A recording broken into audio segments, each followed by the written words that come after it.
Thank you, Dr. Peacock. I think what we'll do is we'll take questions and discussion after both of our speakers have gone, so we can kind of perhaps have them address together any particular questions. So I'd like to introduce next Dr. Streeter with Banyan Biomarkers, and again, if Congresswoman Capps comes in at some point, we'll interrupt briefly for her remarks. So Dr. Streeter, please.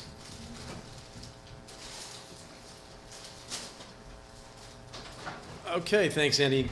A lot for inviting me here. I'm from Banyan Biomarkers. We're a company that's developing a traumatic brain injury point-of-care test. And what I think I'll do today is give you a little perspective about what we're doing on the science side, and also what it takes for a small company to get something from the bench to the bedside, get it through the FDA, and get it into Dr. Peacock's emergency room where it can be used. So I'll give you some of those perspectives.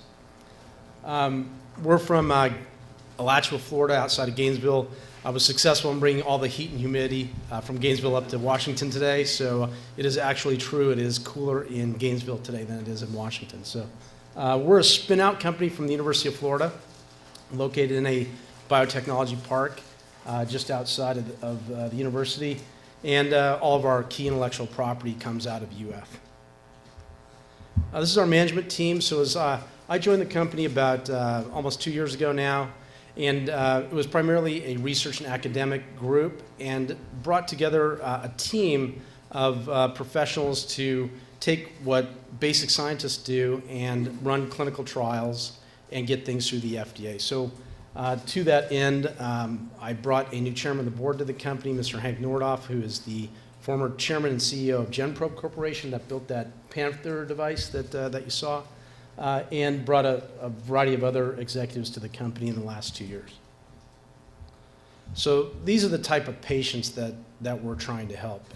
TBI does not discriminate for age and beauty or wealth. The lady you see on the left there is Natasha Richardson. She's an actress who was skiing and had a delay in diagnosis. And if there was a point-of-care test available at the emergent care center where she was seen at the ski resort, her diagnosis of traumatic brain injury would have been made. She would have been evacuated quickly, and she would be given the correct care and would have saved her life. What happened was she had a delay in diagnosis, and that led to an unfortunate and fatal outcome. Next, we work with Department of Defense a lot, and I'll talk about that. We're primarily funded from DoD, working on this test that we're talking about. Another patient population that can't speak for itself and represents a very difficult diagnostic dilemma is the pediatric population. There is things like shaken baby syndrome. You're not going to get a history from the parent. The baby's not going to tell you what's going on. So a point-of-care test that directs the doctor to the correct diagnosis of a brain injury would be very valuable. Next, sports concussion. We've heard a lot about that in the lay media, and I'll talk a bit more about that. And then, of course, all the tremendous amounts of trauma that goes on. And I'll talk about why this test at the point of care can be so valuable to improve patient outcomes and flow through the emergency room. So this is exactly what we're working on right now. We're working on a variety of different platforms to get a point of care test available. And then ultimately what we want to develop as a next generation product is a handheld device that can be used in far forward field environments in the military. There's been a lot of discussion about this in the lay media. We've had articles on our company, surprisingly enough, in Wall Street Journal, USA Today, and ABC News. So what the problem with TBI Care now is that it really relies on the CT scan. So a doctor gives a neurologic exam, as we've heard, that can be very inaccurate and doesn't always lead to the right diagnosis. And the imaging study is the CT scan, and then the decision is made whether to admit or discharge.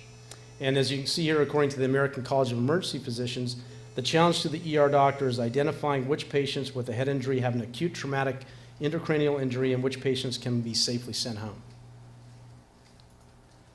Unfortunately, the CT scan is not really the best method to do that. First of all, it gets used a lot, probably a lot more than it should be, because it's the only tool that the doctor really has to make the diagnosis and feel safe and not have his lawyer call him about a patient that he missed the diagnosis. So it tends to get overused because that's primarily the only tool in the doctor's toolkit. It's not a benign test. It has radiation risk, particularly for young children. It delivers over 100 times more radiation than a regular chest X-ray, and it comes with associated costs. So it's about $700 to $1,000 for a CT scan, whereas a simple point-of-care test would be fractions of that. Amount of TBI in the U.S., there's 1.7 million ER visits, 275,000 hospitalizations, 52,000 deaths. And the numbers are actually probably a lot more than that because not everyone presents to the emergency room. But of those that do, the economic cost is over $60 billion per year. Sports concussions, over 1.6 million. And now we've found that repetitive injury, repetitive mild concussion, can lead to a chronic condition called chronic traumatic encephalopathy. So athletes that participate in contact sports, primarily what we're talking about here is sports like football and hockey, there's a phenomenon that can occur in the brain to these athletes that is an abnormal protein deposition called tau. Tau is normally not found in a young brain, but in these athletes it's now been discovered that there's a condition of tauopathy in the brain that can lead to early onset dementia. So making this diagnosis properly in athletes is particularly important. This is a picture of myself. I was fortunate to be selected as an industry representative to go to Afghanistan last year to do a fact-finding mission for the chairman of the Joint Chiefs of Staff. So I spent 2 weeks going throughout the entire country to forward operating bases all over the place. And a very fascinating trip. I could talk a lot about that. But the month I was there were 1,200 IED explosions that month alone. So the amount of injury and blast exposure to the troops over there was really a lot more than I really appreciated from just seeing things in the media here. I also gained a tremendous amount of respect for what the warfighters are doing there, and the medical system over there is excellent for identifying severe traumatic brain injury, triage to the Role 3 hospitals there, where neurosurgical care is excellent, and then rapid evacuation to Landstuhl and then back to the United States. So the cure of the traumatic brain injury for severely injured patients is outstanding. The issue really, though, that is problematic is the mild concussions, and primarily for the senior enlisted, the senior NCOs and the officers who will not come forward and report symptoms. So you have a lot of blast exposure, you have a lot of troops getting concussion, but some of the senior leadership in theater are the last ones, just like an athlete, who don't want to come forward and say that they've had a problem. So what one of the field commanders in the Marine Corps told me was that what we really need is a thermometer for the brain or a blood test for the brain, and that's what we're trying to make happen. I think most, particularly here in Washington, you know how big this problem is. There's been over 30,000 diagnosed TBIs since these conflicts began. So biomarkers, I think Dr. Peacock did a great job of describing, the role here.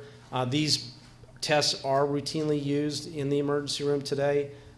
As he said, troponin is the gold standard for making the diagnosis of acute MI, and this point-of-care equipment is made by several large companies. It's likely that as we go forward, we're very small. We want to get this technology rapidly out into emergency rooms in the U.S. and throughout the world, that we would partner with one of these companies as this test goes forward and makes it through the FDA. So in our case, we think biomarkers are obviously safe. They are complementary to existing neurologic exams. They can be cost-effective and improve patient care. We have, I won't spend a lot of time on this, but discovered other markers from just about every cell type in the brain. And some of these markers show up at different times that could allow us to develop markers that would look at chronic brain injury, even months or years after the injury event. But the markers that are for acute diagnosis are these two proteins, what we call GFAP, which is found in the astrocyte, and UCHL1, which is found in the neuron cell body. So between the astrocyte and the neuron, we cover the two major cell types in the brain. And these are not pathologic proteins. These are proteins that are normally found in the cells, but only in the brain. So they're not normally found outside of the brain. They do not cross the blood-brain barrier unless there's been an injury. And then they can leak across, and we can detect them in the serum by a blood test. So this is sort of a pyramid of what it takes to bring something from early discovery inside a university where preclinical studies were done. So there was 6 published animal studies showing the proof of concept of discovering those 2 proteins in animal studies.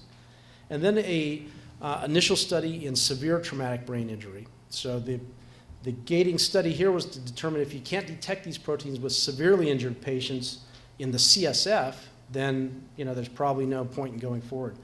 In severe traumatic brain injury, these proteins are in very high levels, in the nanogram levels, which is very high in the CSF and in the serum. So that gave our funding partners at DoD comfort to go forward to do studies in mild traumatic brain injury.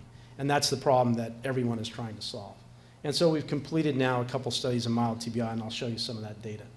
And now all that's been done, and at this point now we're waiting to begin a final pivotal study, and this protocol is in front of the FDA right now under review, and we expect to begin a final pivotal study called the ALERT trial later this year. So the severe TBI study, again, published in Journal of Emergency Medicine, showing that the GFAP protein could be detected both in the CSF and in the serum in severely injured traumatic brain injury patients. Mild moderate study published in the Annals of Emergency Medicine last year, again showing that in mild TBI, now that we can detect these proteins in the serum, very important that we could develop a blood test for this, that these proteins be detected in the serum. This is a study that was just recently published in Journal of Trauma, conducted at these centers, again looking at whether we could detect these markers in serum and compare the results in correlation to CT scan, which is the current method that's used to make the diagnosis. And this is what the data showed us. We looked at uninjured people, just normal controls, trauma controls, which were people that came into the emergency room with trauma but not traumatic brain injury, so isolated orthopedic trauma, mild TBI, which is defined by a clinical scale called the Glasgow Coma Scale, and moderate TBI, which is a more severely injured patient, also determined by the Glasgow scale. And what this showed us, importantly, is we'd be able to determine a cutoff level to differentiate between normal controls, trauma controls, and TBI patients. When we looked at how this correlates to the CT scan, we found some very nice results, and we could set a cutoff value that would give 100% sensitivity.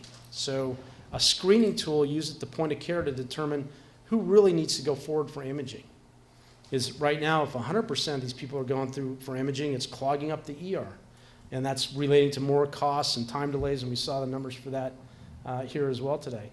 And then also the CT scan is not very sensitive for making the diagnosis of TBI. It's not uncommon for someone to have a Glasgow Coma Scale of 15, which is, quote, normal, a normal CT scan, but still a fairly significant traumatic brain injury. So, for instance, someone that has normal CT, GCS 15, but they can't go home and do their taxes. They're having headache, they can't sleep, they have a lot of post-concussive symptoms, but by all these tests, they'd be considered, quote, normal. So this test will pick up those patients with mild TBI. And then lastly, a test that could screen out those patients that really don't need to go forward for imaging at all. So right now it looks like this test will pick out about 1 in 5 patients that don't need to go through the ER, go through the CT scan. Again, these data were published in the Journal of Trauma just last month. So right now we have the ALERT trial, which is, again, going through an FDA review. Hopefully that we'll get through that shortly. That review has been going on basically since July of last year, so it's quite a while. But we're hoping to get through that before the end of this year and begin the study. And then if that's true, then we expect to be on the US market in 2014. We have an ongoing study now in sports concussion. We're doing that with the University of Florida, and that's with the men's football team, the women's lacrosse, and women's soccer team, and we'll have about 300 athletes enrolled in this study. We also have a pilot study going on at Launchstool, where we're getting blood back from all the injured troops that are coming through there to look at some of these subchronic markers that I mentioned earlier. These are basically our corporate milestones. Once we finish the study, we submit what's called a PMA application to the FDA. It can be a bit unpredictable how long that review cycle will take. We estimate at least 6 months, and then we will be on the U.S. market. Prior to that, after we finish the study, we can basically immediately launch in Europe with a CE-marked device. Again, we have a lot of patents that we file both U.S. and internationally. And that's about it. So thank you very much.